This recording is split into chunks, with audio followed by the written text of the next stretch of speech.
All right, appointment setting 101. We have already covered a little bit of this, but the reason that I dedicated a module to this is because the team would really like me to emphasize the difference between the average salesperson and the work that they need to do and an affiliate of Project Blue and the work that they need to do. You see, most of you are accustomed to taking the client all the way through the journey, start to finish on your own. And so you typically need to get a signature, to write a premium, to activate a plan. There's a lot that goes into that.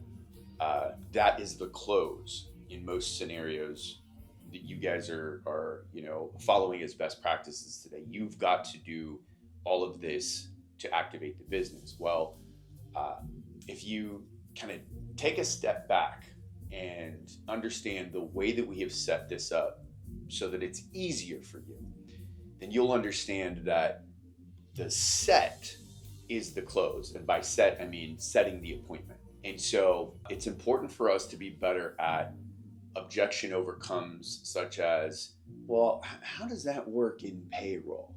The response to that is simple. I'm not a payroll expert, right? Sometimes the most powerful thing we can say in sales is, I don't know. And so I would challenge you to emphasize I'm not the expert on that. It's different, one business to the next. What I know is that based upon your employee headcount, you are absolutely entitled to this incentive. Remind me again how many employees you have, and they tell you the number. You multiply that number by $500 and then say, well, Bob, it looks like this is worth $30,000 for you. This preliminary estimate pretty much guarantee that you're entitled to this money. Is $30,000 worth 30 minutes of your time?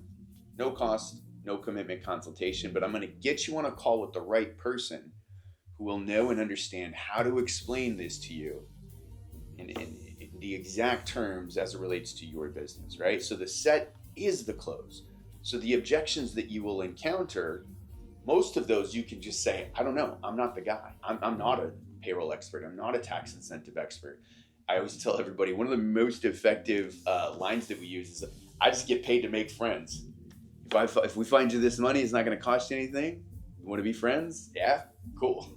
So that's it. I don't want to be an expert on all of that, right? So just make it super simple. Like the set is the close. Just getting them to agree to the appointment and show to the appointment, that is how you get paid. Okay, so if we just keep it very simple as it relates to what time, what timing, do they know how to use Zoom? Can they get on Zoom, on computer, on camera? You know, what times of day are best for them? Do there need to be any other decision makers on the call? Those are the kinds of things that you want to focus on. I think it's pretty important to emphasize something else here, is that if the set is the close for you as a Project Blue affiliate, and what we know is that closers ask questions, then what are the best questions that you can ask as it relates to getting them interested in this? I'm just trying to figure out who the best person to talk to is. You're entitled to this money from this big, beautiful tax bill or from this employee tax incentive. You are on a list of businesses who qualify. Who's the best person for me to speak to about you collecting that money? The first question. Typically, they'll tell you, oh, that's me. Okay, great. And if I were able to reveal some hidden gaps in your tax incentives and some things you're not taking advantage of, would that be beneficial to you? Well, sure it would. Okay, sweet. And if we needed to set an appointment, you'll spend maybe 20, 30 minutes with a consultant who can walk you through exactly how that would work for you. Would you be able to make that time?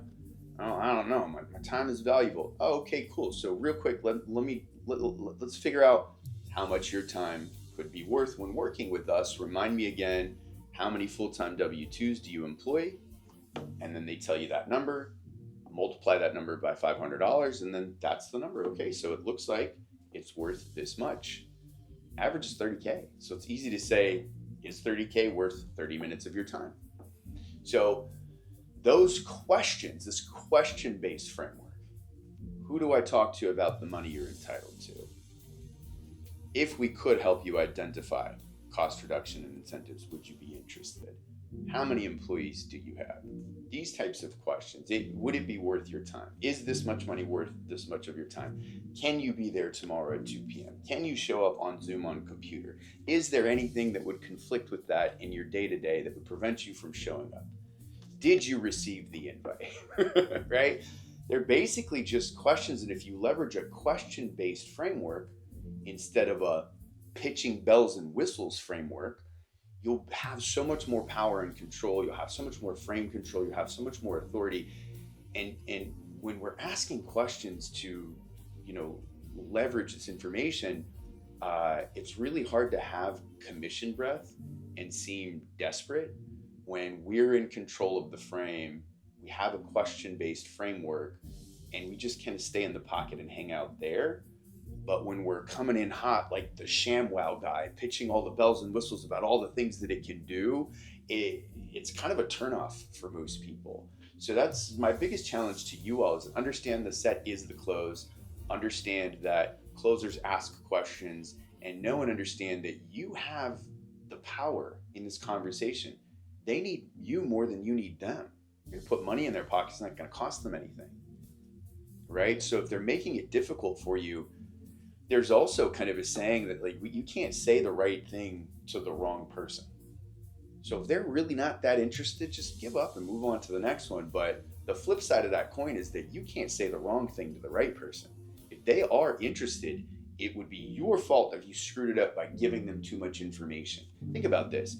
This is an employee payroll tax incentive with employee benefits, life insurance, wellness, prescription discounts, hospital bill eraser. This can affect their W-2, their 941s, their pay stub, right? There's a dozen different things in their business that are critical functions. If we screw any one of those up, they're in trouble.